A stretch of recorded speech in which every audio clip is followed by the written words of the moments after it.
अपने को पहचाने। लेखक हैं श्री राम शर्मा आचार्य, जो कि महान व्यक्तित्व के धनी हैं। इन्होंने बहुत सी पुस्तकें लिखी हैं। इस बुक में बताया जाएगा कि आप अपने को, अपने टैलेंट को किस तरह पहचान सकते हैं और उसको निखार सकते हैं। आप साधारण व्यक्ति नहीं हैं। आप एक ऐसे पिता के पुत्र हैं जो संसार के सब प्राणियों के जन्मदाता और पालन करता है। आप परमात्मा की प्रेरणा और दिव्य विधान से जन्मे हैं। आपके विचार, आपकी वाणी, आपके व्यवहार में परमात्मा की दिव्य ओतप्रोत हैं। आपका व्यक्तिगत कुछ नहीं, सब परमात्मा का ही है। आपका शरीर, इसकी विभिन्न क्रियाएं भी ईश्वर के ही अधीन हैं। जिस परमात्मा के विधान से अनंत ब्रह्मांड लोक संचालित होते हैं, उसी से आपका जीवन और क्रियाएं भी संचालित होती हैं। साधारण अमीर का पुत्र ही अपने को धन्य मानता है और अकड़ कर चलता है, पर आप तो कुबेर, लक्ष्मीपति के भाग्यशाली पुत्र हैं। आपका शरीर पवित्र है। आपका मन परमात्मा का गृह है। आपकी संपदा का कोई पार नहीं, कोई मर्यादा नहीं। आप हमारी बात मानिए, अपने को ईश्वर का पुत्र होना स्वीकार कर लीजिए। पुत्र में पिता के सब गुण आने अवश्यंभावी हैं। ईश्वर के पुत्र होने के नाते आप भी असीम शक्तियों और देवी संपदाओं के मालिक बन जाएंगे। ईश्वर के अटूट भंडार के अधिकारी हो जाएंगे। आप जंतु विज्ञान विशारदों से बातचीत कीजिए। वे आपको बतलाएंगे कि जो गुण किसी भी जीव के पिता में होते हैं, वहीं उसकी संतान में पनपते और फलित होते हैं। यदि आप अपने को ईश्वर का पुत्र मानते हैं, स्वीकार कर लेते हैं, तो एक ऐसे शक्ति स्रोत से अपना संबंध स्थापित कर लेते हैं जो अटूट है, संसार के सर्वोच्च गुणों का आदि स्थान है। ईश्वर हमको पिता होने के कारण कभी नहीं भूलता, हम ही भूल बैठते हैं। यही दुख का कारण है। गीता के शब्दों में जो मुझे, ईश्वर को सब जगह और सब चीज़ों को मेरे अंदर देखता है, वह न कभी मुझसे पृथक होता है और न मैं उससे पृथक होता हूँ। महात्मा गांधी जी कहा करते थे, मेरा ईश्वर तो मेरा सत्य और प्रेम है, नीति और सदाचार ईश्वर है, आनंद ईश्वर है, मानवीय सद्गुणों का सर्वोत्कृष्ट रूप है। मानवता की सेवा द्वारा ही ईश्वर के साक्षात्कार का प्रयत्न मैं कर रहा हूँ, क्योंकि ईश्वर न तो स्वर्ग में है और न पाताल में, बल्कि हर एक के हृदय में है। क्या आप ईश्वर का पुत्र मानते हैं अपने आप को? यदि हाँ, तो उन्हीं गुणों को अपने चरित्र में विकसित होने दीजिए। ईश्वर के पुत्र होकर आप बैर, क्रोध, प्रतिशोध या शत्रुता के भाव मन में नहीं रख सकते। किसी का बुरा नहीं कर सकते, किसी का अहित नहीं सोच सकते, क्योंकि ये संपूर्ण विश्व परमात्मा का ही रूप है। आप अपने शुद्र हाड़, मांस, चर्म, रुधिर से बना हुआ पुतला समझना छोड़ दीजिए। मत मानिए कि आपका यह शरीर घृणित मलमूत्र, मांस, रक्त, मवाद का पिंड है, पाप से उत्पन्न, पाप करने वाला पापी है, नाशवान, कुमार्गी, वासनामय है। अपने विषय में आज तक बनी सब थोथी धारणाओं को तिलांजलि दे दीजिए। आपको अपने ईश्वरीय परंपरा का ज्ञान हो जाएगा।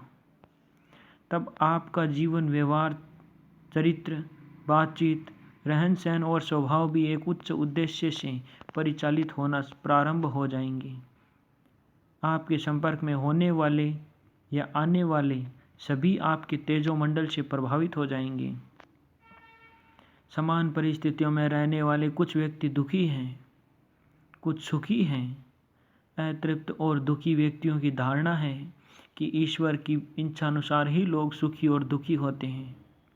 ईश्वर ही विपत्तियां देते हैं, हमें सजाएं देते हैं, जो हमें जन्म जन्मांतरों के पापों का दुष्परिणाम है। किंतु यह तर्क थोथा और सारहीन है। सोच कर देखिए क्या कोई ऐसा पिता हो सकता है जो अपने सब पुत्रों से बराबर प्रेम न करता हो? पिता तो सदैव ही स्नेह की वर्षा करता है। उसकी डांट फटकार में भी स्निग्धता छिपी रहती है। संसार में असंख्य स्त्री पुरुषों ने ईश्वर के प्रेम, स्नेह, सहायता, दिशा संकेत को समझा है, अनुभव किया है। यदि आप ही उसे अनुभव नहीं करते तो यह आपका दोष है। सूर्य तो चमक रहा है, उसकी रश्मियों को अनुभव न करना आपकी गलती मानी जाएगी। मनुष्य सृष्टि का सबसे समुन्नत, ईश्वरीय शक्तियों, असीम सिद्धियों को धारण किए हुए सबसे शक्तिशाली प्राणी है। बुद्धि और ज्ञान इसके मुख्य गुण हैं, जिसके बल पर यह संसार के सब प्राणियों का सम्राट है। मनुष्य सर्वशक्तियों का समूह है। भगवान ने अपने रूप में मनुष्य की सृष्टि की है। सर्वश्रेष्ठ ज्ञान उसके मन, शरीर और आत्मा में भर दिया गया है।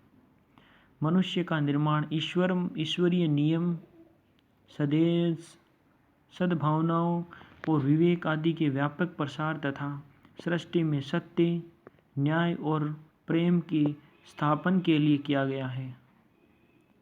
उसने मनुष्य को ऐसी दिव्य शक्तियाँ दी है जिनके द्वारा सात्विक वृत्तियों की प्रतिष्ठापना हुई है। सत्य, समानता और सदाचार का व्यापक प्रसार कर मनुष्य ने सृष्टि को रहने के लिए योग्य बनाया है।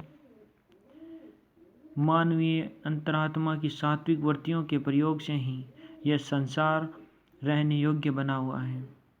मनुष्य के अंदर ईश्वर का जो केंद्र है उसे हम आत्मा कहते हैं। यह मनुष्य का शक्ति केंद्र है, जिसके द्वारा हमें ईश्वर के गुप्त संदेश निरंतर मिला करते हैं।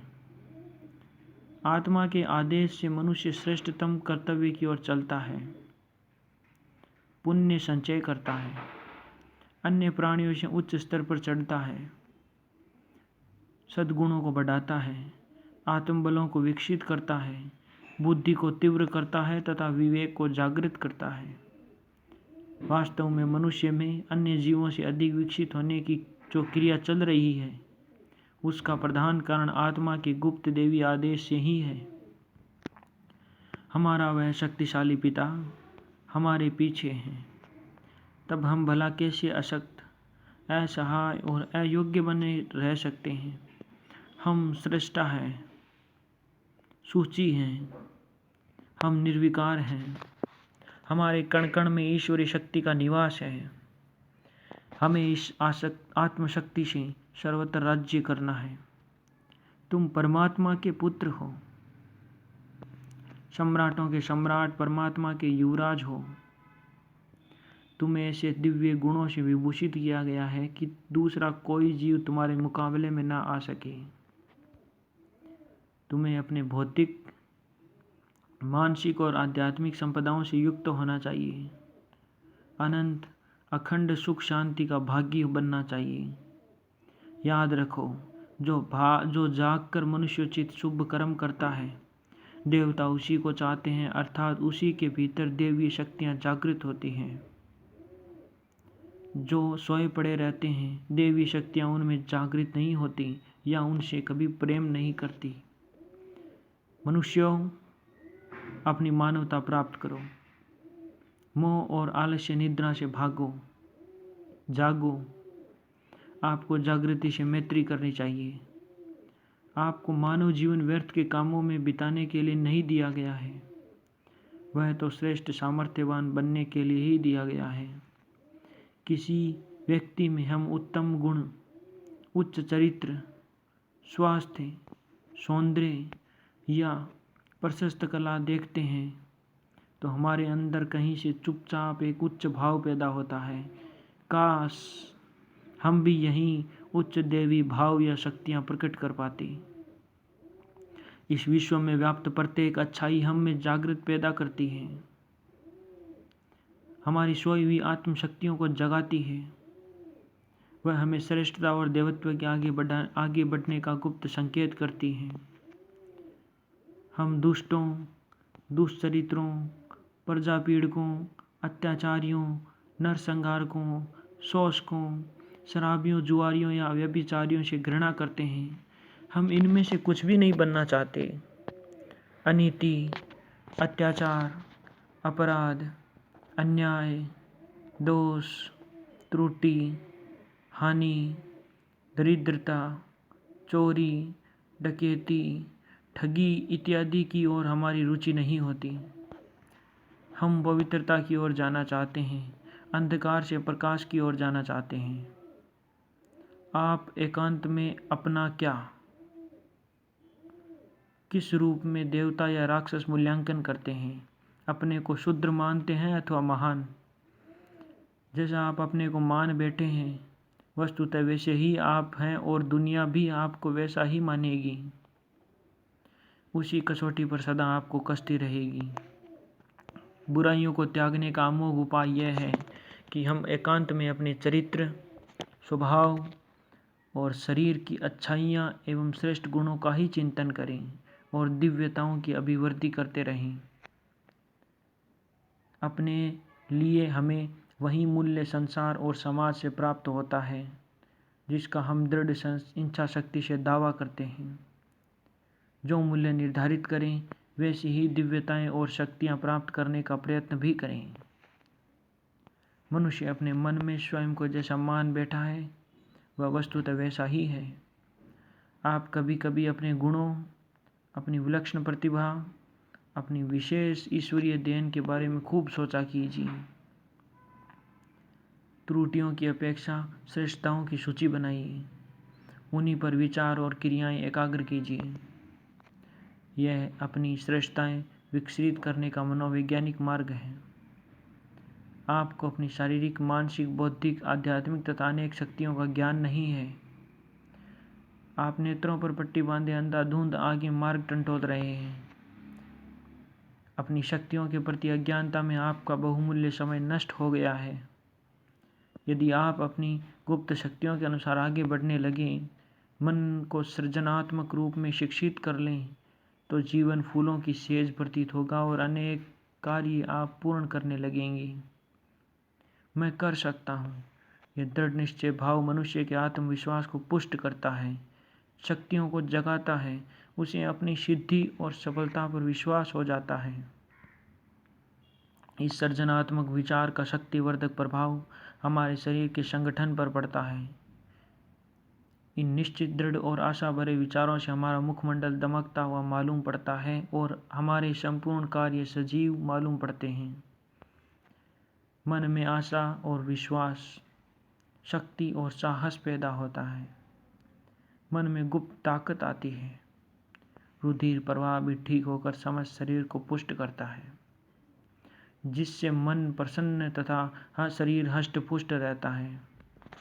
अड़चने और विरोध स्वतः दूर होते जाते हैं। ऐसे व्यक्ति कभी निरुत्साहित नहीं होते। भय आदि दूषित विकारों का उन पर कोई प्रभाव नहीं होता। मैं यह नहीं कर सकता, इस गलत संकेत के कारण आप अंदर ही अंदर एक कमज़ोर की भांति अनुभव करेंगे। शरीर पीला पड़ जाएगा, इंद्रियां जवाब देने लगेगी, कंधे झुक जाएंगे, कमर में दर्द मालूम होगा, सारी शक्तियां क्षय हो जाएगी। आपको अंदर ही अंदर ऐसा लगेगा कि न जाने क्यों शरीर और मन गिरा गिरा सा लग रहा है। काम में तबीयत नहीं है। निराशा, अविश्वास, चिंता और शोक इत्यादि हमारी अवांछनीय दुर्बलता पैदा करने वाली मन स्थितियाँ हैं। अपने प्रति अविश्वास का एक विषैला शब्द या वाक्य मानसिक संस्थान में ही गड़बड़ी नहीं मचाता, बल्कि पूरे शरीर पर और विशेषतः हमारे हृदय पर पूरे दूषित प्रभाव डालकर उसे कमज़ोर बना देता है। इससे शरीर के सभी कार्यों में आंशिक स्थिरता आ जाती है। दो संकेतों को ध्यान में रखकर हम समग्र मनुष्य जाति को बड़े दो भागों में विभाजित कर सकते हैं। पहला, वे जो कार्य कर सकने में आत्मविश्वास रखते हैं, इन्हें हम मिस्टर केन मतलब कर सकने वाला कहते हैं।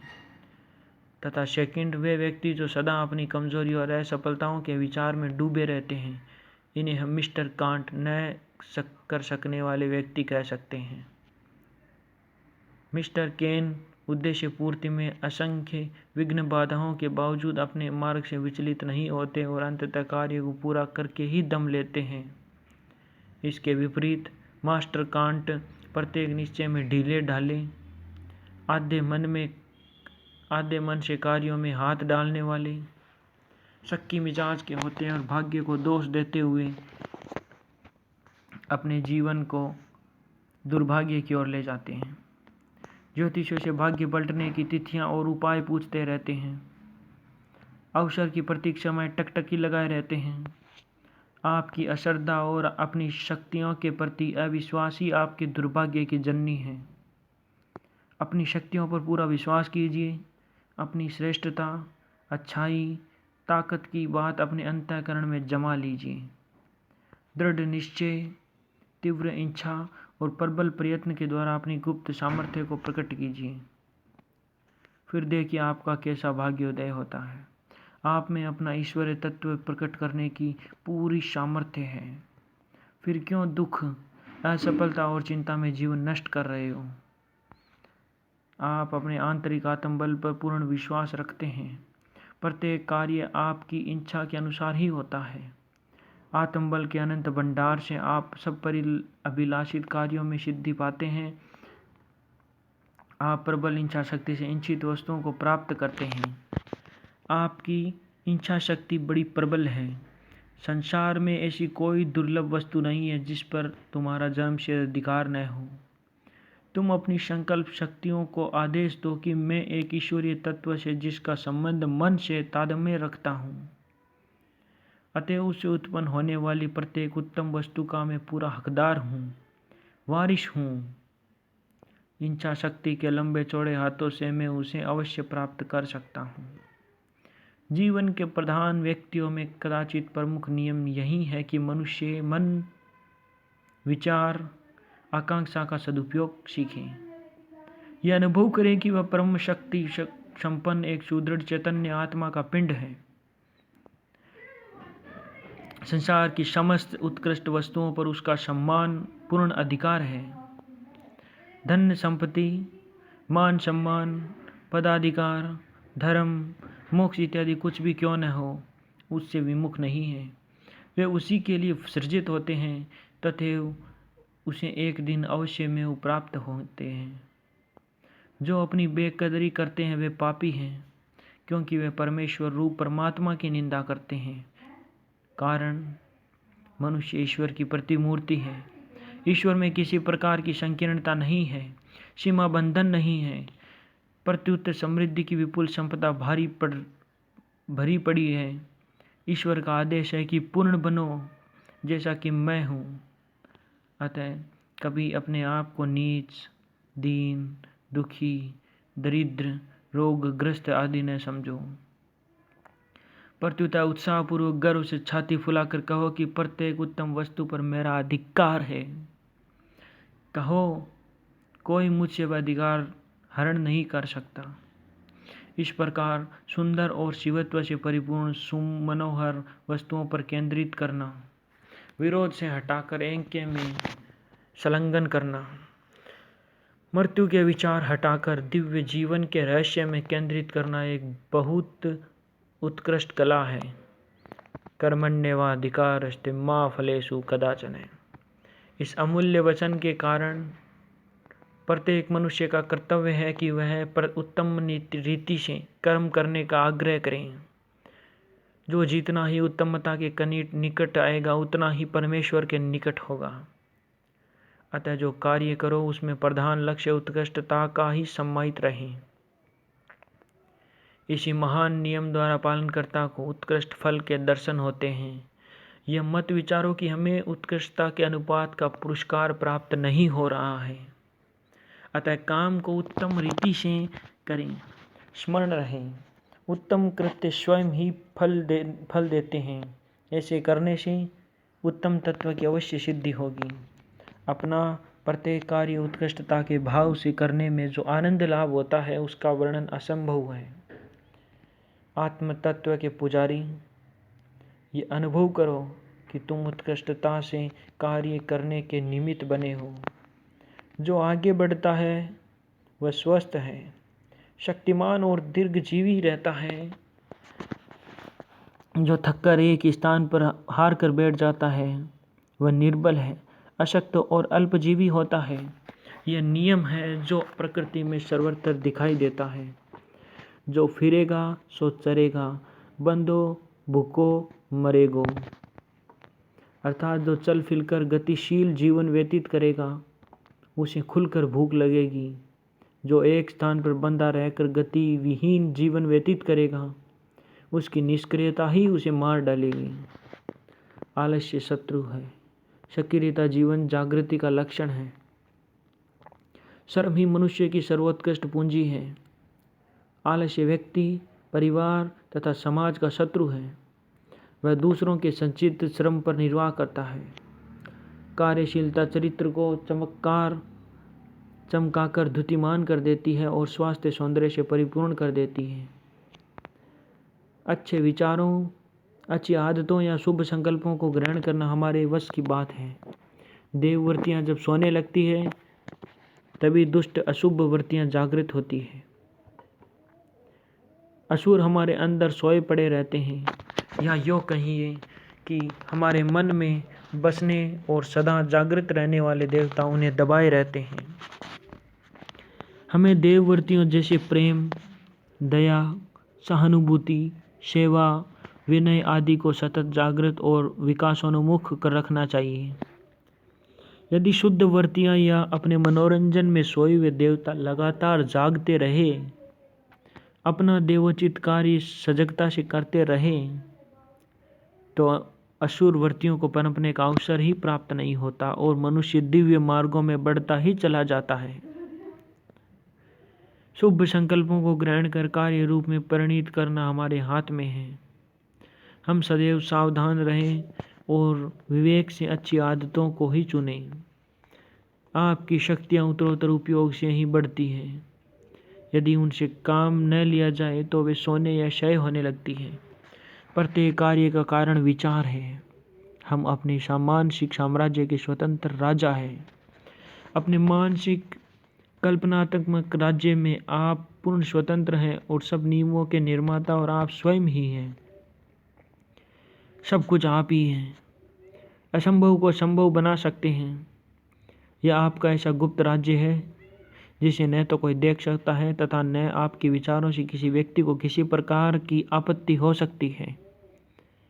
कठिनाई और सरलता, असफलता और सफलता, लाभ और हानि, उन्नति और अवनति, सब आपके मन के अनुसार ही आपके जीवन में प्रतिलंबित होती हैं। जीवन में सबसे अनावश्यक अपने शुभ संकल्पों की सिद्धि के लिए सावधान रहकर प्रयत्न करना ही है। अपनी महानता में सदा विश्वास रखिए। मनुष्य के मन में ऐसी अद्भुत शक्तियों का भंडार है जिसकी कल्पना स्वयं मनुष्य भी नहीं कर सकता। मन की प्रधानता होने के कारण ही इस शरीर का नाम मनुष्य है। विकसित मन वाले व्यक्ति को ही मनुष्य करना चाहिए। जीवन में प्रत्येक पल पर मन का प्रभाव देखा जाता है। मनुष्य अपने विचारों के कारण ही बंधन अथवा मोक्ष में पड़ता है। विचारों को एक उद्देश्य पर केंद्रित करने से ही शक्तियाँ उत्पन्न होती हैं। अतः जैसे विचारों का मनन, चिंतन या मन में विनिवास होगा, वैसे ही इच्छा शक्ति उत्पन्न होगी। यदि आपके विचार नीचे स्तर के हैं, विषय वासना, व्यर्थ खेलकूद, मनोरंजन, सैर सपाटा, क्षणिक आनंद के हैं, तो शक्ति वैसी ही होगी। जिसके विचार क्षण क्षण में बदलते रहते हैं, वे भला कैसे आगे बढ़ेंगे। जहाँ विचार दृढ़ और संशय रहित हैं, वहाँ शक्ति प्रबल और तीव्र होती है। विचारों में स्थिरता और टिकाऊपन श्रद्धा से आता है। जरा विचार कीजिए, आप कौन हैं? क्या आप शरीर हैं? क्या आप हाड़, मांस, रक्त, चमड़ा आदि दुर्गंध युक्त घृणोत्पादक पदार्थों से बने हुए पुतले हैं? नहीं, आप हाड़, मांस, रक्त कुछ नहीं है। आप एक देव मूर्ति हैं।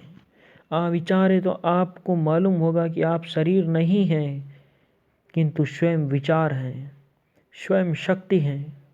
आप वैसे ही हैं जैसा आप वस्तुतः विचार करते हैं। यदि आप अपने आप को शरीर समझते हैं तो शरीर मात्र हैं। यदि आप अपने आप को महान आत्मा, सर्वशक्तिमान आत्मा समझते हैं तो वास्तव में सर्वशक्तिमान, सर्वगुण संपन्न योद्धा हैं। आप दिव्य मूर्ति हैं। अपने संकल्प से आप जो चाहें बन सकते हैं।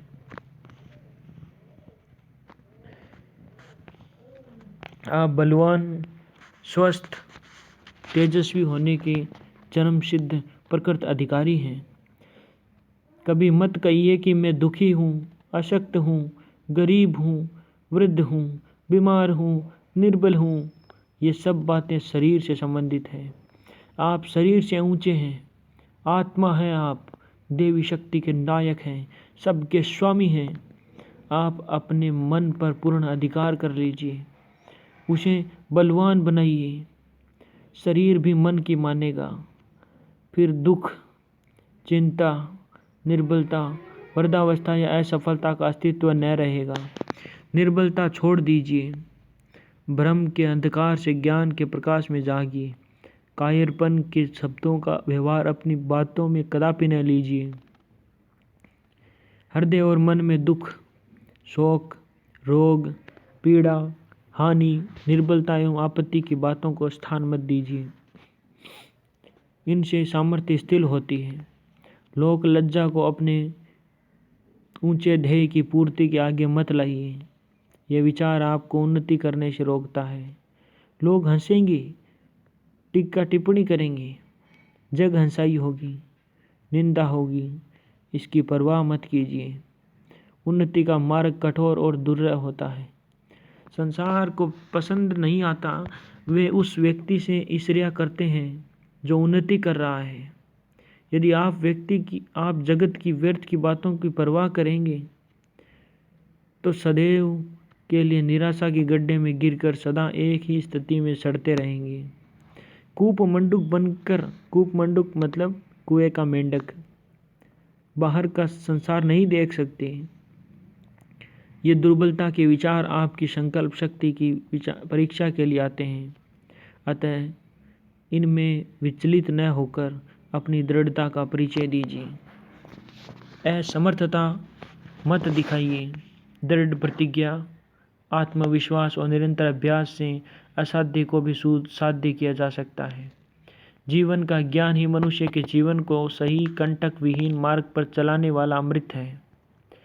जिस व्यक्ति के पास जीवन संबंधी ज्ञान, सुख दुख, हानि लाभ, अच्छाई बुराई, पाप पुण्य, उतार चढ़ाव का ज्ञान अधिक है, वही दूसरे से आगे निकलता है और सफल कहा जाता है। जीवन का ज्ञान दो प्रकार से प्राप्त होता है। मनुष्य स्वयं जीवन जीता है, तरह तरह की गलतियां करता है, प्रत्येक गलती के लिए सजा पाता है, सफलता के लिए प्रशंसा का पात्र बनता है। इस मृदुता और कटुता से उसका जिंदगी संबंधी अनुभव बनता है। यह अनुभव ही मनुष्य के जीवन का निचोड़ है। लेकिन कई बार व्यक्ति बार बार गलती करते हैं, फिर भी अनुभव नहीं प्राप्त करते हैं और न उससे लाभ उठाते हैं। जो व्यक्ति केवल अनुभवों के आधार पर आगे बढ़ते हैं वे लाभ तो कमाते हैं, पर यह अनुभव बड़ी देर में प्राप्त होते हैं। सद्भावनापूर्ण व्यवहार युक्त दूसरे नागरिक ही आपको सामाजिक प्रतिष्ठा और मान सम्मान देने वाले हैं। उनके दृष्टिकोण एवं विचारधारा पर आपकी सफलता एवं अवलंबित है।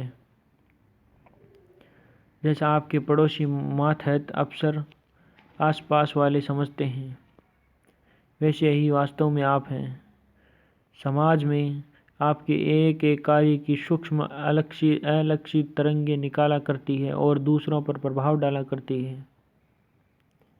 भलाई, शराफत, मृदुता का एक बार किया हुआ सद्व्यवहार वह धन है जो रात दिन बढ़ता है। यदि दैनिक व्यवहार में आप ये नियम बना लें कि हम जिन लोगों के संपर्क में आएंगे उनमें से छोटे बड़े सब के साथ सद्भावना युक्त व्यवहार करेंगे, मधुर भाषण करेंगे, कटुता और आलोचना से बचते रहेंगे, तो आपके मित्रों और हितैषियों की संख्या में उत्तरोत्तर वृद्धि होगी। आप किसी से भी यह न कहें कि तुम नीच हो, तुम में बुद्धि, समझदारी, तर्क शक्ति, ज्ञान, सतर्कता नहीं है। तुम कठोर, कमज़ोर, दुर्बल, डरपोक, अस्थिर, अविवेकी हो। तुम में सोचने समझने की शक्ति नहीं है। तुम में स्वास्थ्य, तेजस्विता, शक्ति, अपूर्णता, प्रेम का अभाव है। अपनी कार्य शक्ति में विश्वास नहीं। इस प्रकार के नकारात्मक अभावयुक्त शब्द अपने विषय में कोई भी सुनना पसंद नहीं करता। दूसरों के गर्व को चूर करने वाले ऐसे अनेक शब्द पारस्परिक वैमनस्य, कटुता, शत्रुता और लड़ाई के कारण बनते हैं। आप दूसरे से इस प्रकार की बातचीत कीजिए कि जिससे उसकी सम्मान और गर्व की रक्षा होती है। यदि किसी व्यक्ति के मन पर अप्रत्यक्ष या प्रत्यक्ष रूप से यह बात बैठ जाए कि आप उसका सम्मान करते हैं, तो वह सदैव आपकी प्रतिष्ठा करता रहेगा। प्रशंसा देने से मिलती है और घृणा, क्रोध, तिरस्कार, कुओ आलोचना करने से ये सब भी हमें प्राप्त होते हैं। गुणग्राहक बनिए। दूसरों में जो उत्तम बातें हैं उन्हें प्रकट में लाने के लिए आप अवसर खोजते रहिए। तनिक सी गुणग्राहकता से दूसरा व्यक्ति एकदम आपकी ओर आकर्षित हो जाता है। यह एक मनोवैज्ञानिक नियम है कि जब दूसरा देखता है कि आप उसमें दिलचस्पी ले रहे हैं, उसकी महत्ता स्वीकार कर रहे हैं, गुणों की तारीफ कर रहे हैं, तो वह अनायास ही आपसे प्रभावित हो जाता है।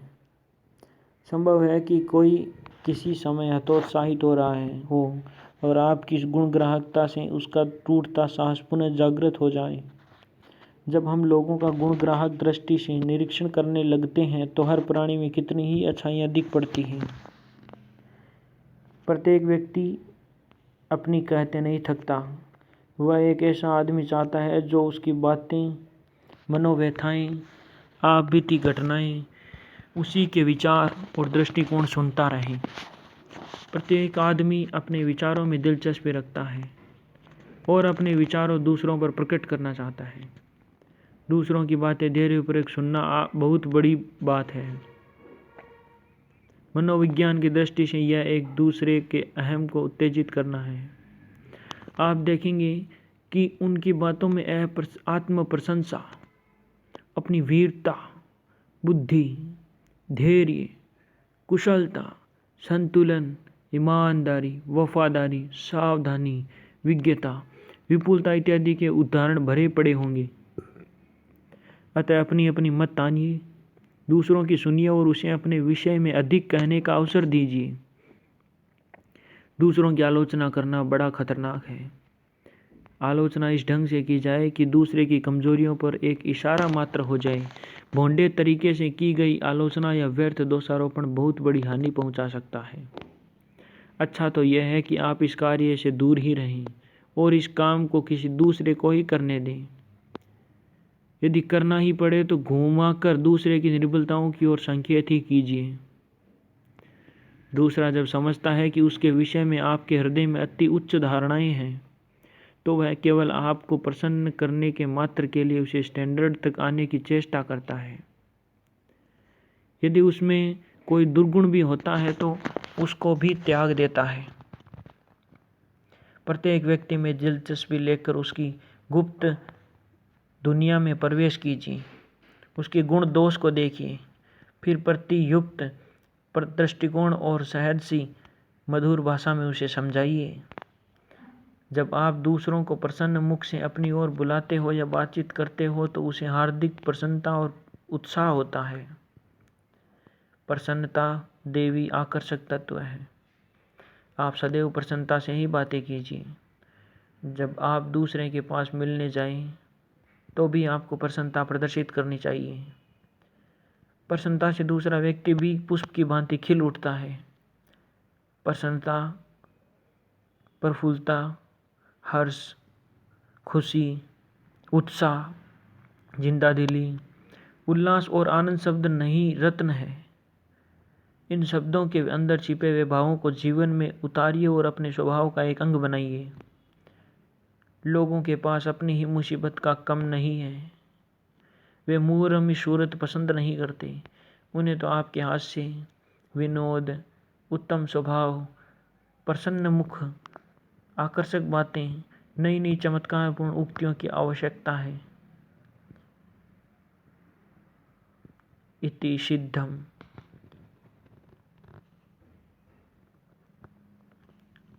आपको ये बुक देखकर कैसी लगी? सब्सक्राइब करके हमें सपोर्ट कीजिए और कमेंट करके बताइए कि अगली बुक आपको कौन सी चाहिए।